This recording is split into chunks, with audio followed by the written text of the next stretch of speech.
Before we begin, I should say that a couple of weeks ago I went through eyelid surgery, and that's why I look a little funny. If that is very distracting to you, I suggest you look away from the video so you can listen to what I'm saying here, because it's mighty important. And don't forget to practice as you listen. You know, it will keep your system running so you don't fall asleep while listening to me, because there's a lot of words here. And you might as well use the time to become better. Just play a repetitive pattern, picking pattern, a loopable exercise that something you can play over and over again without thinking too much about it as you listen.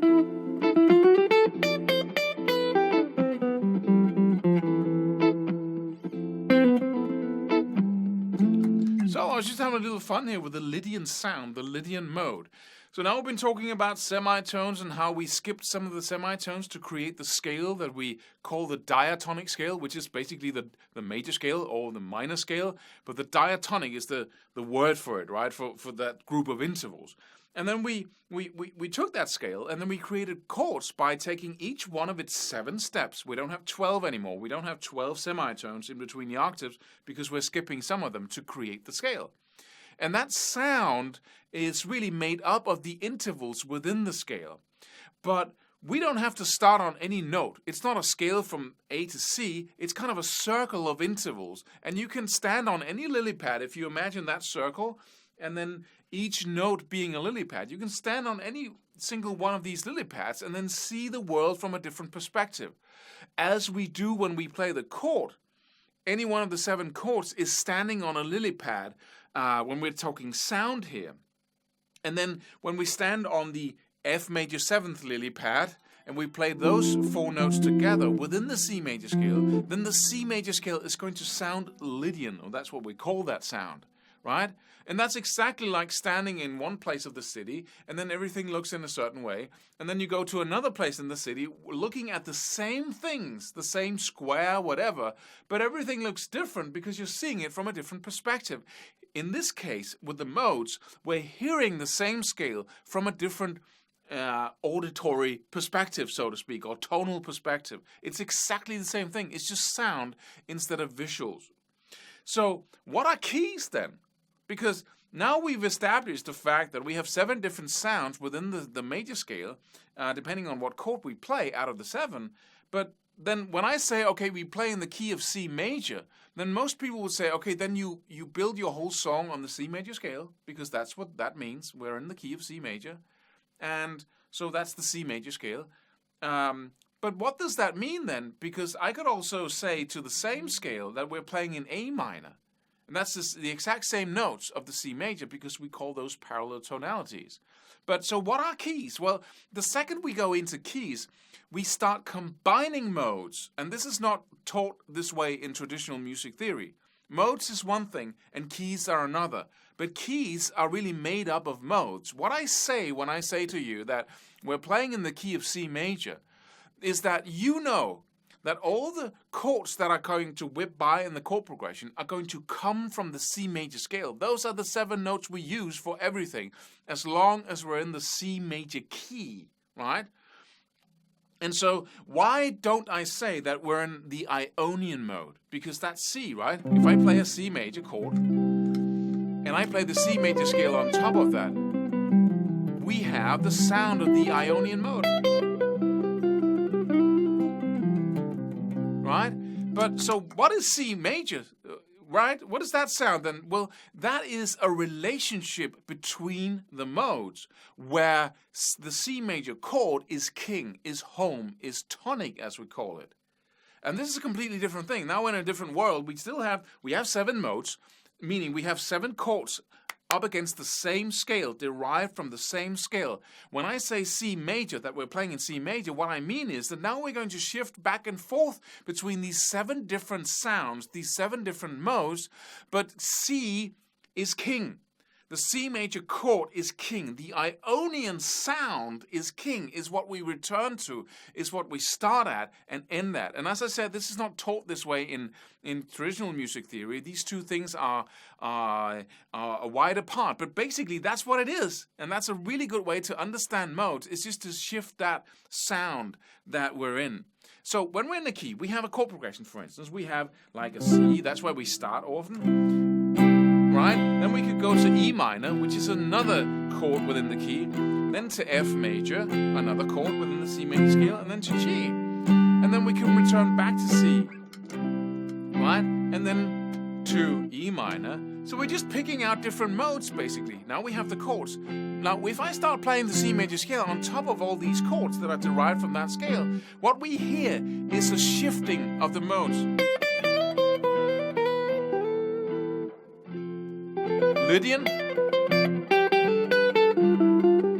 Mixolydian, Ionian now, because it's the first chord. Then the chord of the third step, which is Phrygian, Lydian, and then Mixolydian. But a third thing appears here, because now we're hearing these modes in a context. They're working together. Just listen to it.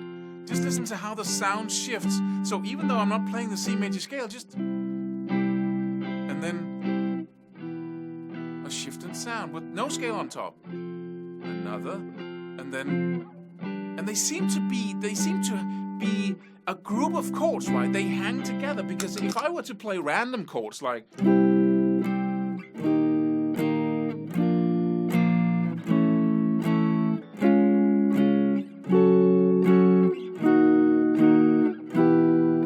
it doesn't really make sense in our ear. It's just like, okay, right, yeah, right? It doesn't make sense. It's like we're shifting worlds almost every time we're shifting chords. But in this case, it's all related to C major. And so we hear everything from the basis of that C major. If you imagine every chord, every mode is a lily pad. So I have 7 different lily pads. If I step onto one lily pad and I watch the rest of the world from that lily pad, everything's going to look differently than if I step over to another lily pad. But they're all together. It's all the same thing I'm looking at. I'm always looking at the C major scale. I'm always hearing the C major scale. So you might stand in one corner of the square of the city and look at everything. And if you go to the other part of the square and look at the same square, it's the same things you're looking at, but it looks differently because it's from another perspective. And that's what modes are. It's a shift in perspective on a tonal, musical, sound level, right? Instead of the visual level. It's exactly the same thing, exactly. But in this case, you have these 7 different notes that hang together as a scale picked from the 12 semitones. And then, depending on where we stand, it sounds differently. And now, when we say key, I say, okay, but the C, baby, is our lily pad. That's where we stand. That's our home. That's our perspective of everything.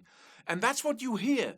When you hear that coherence of these chords shifting, but still they're going home again. That's what you hear. You're so used to that because that's what happens in every single song you hear. We start on the C, not necessarily C, but that's our king in this case, right? And then we move to other places. Here we go around. We can go to D minor. It's still the same notes of that same C major scale played at the same time. And then, oh yeah, back home again. So that's a key.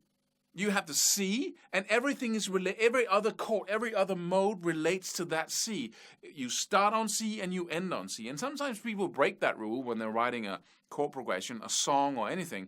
But that's the main rule. 9 out of 10 songs, 99.999 songs start on that tonic, as we call it. That's the name for the king tonic of the song, and ends on it again, because we like that. We like that, okay, there's no tension when we're at home, then we move out, drama happens, all kinds of things happen, and then we move back into home again where there's no tension. So it's constant release, tension, and release.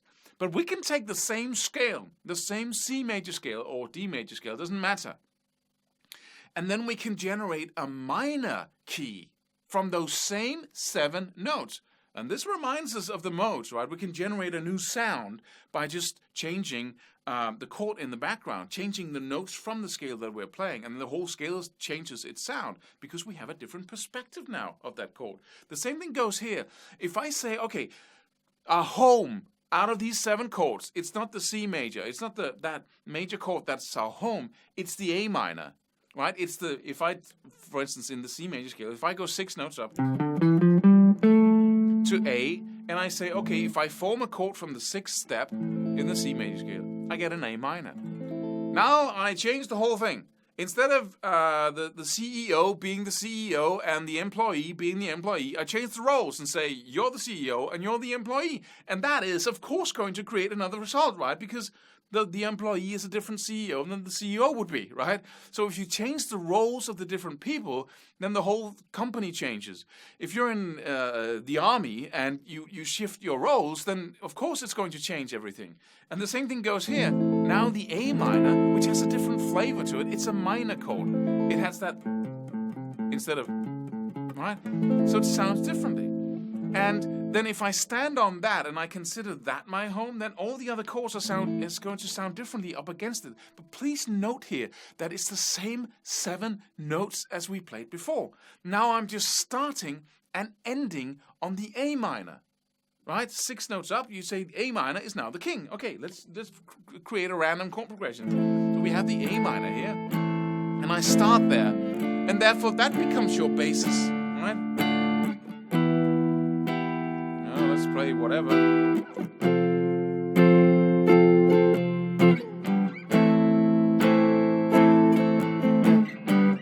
Right?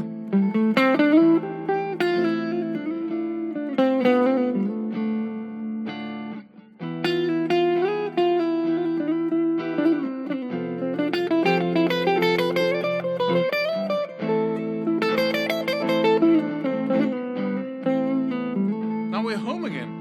So A is suddenly home. Just because I started there, your brain goes, okay, we're in A minor. That's our home. And so you hear every single chord in relation to that A minor. So, right? So if, instead of A minor being an alien place, you actually move into that house and you stay there. And then you see everything else outside of that house as moving out. And then A minor is suddenly your home there. Right? I hope you understand, because this is so essential to understanding what actually goes on when we're talking keys and the relationship between chords, or the relationship between the modes, basically, because that's what happens.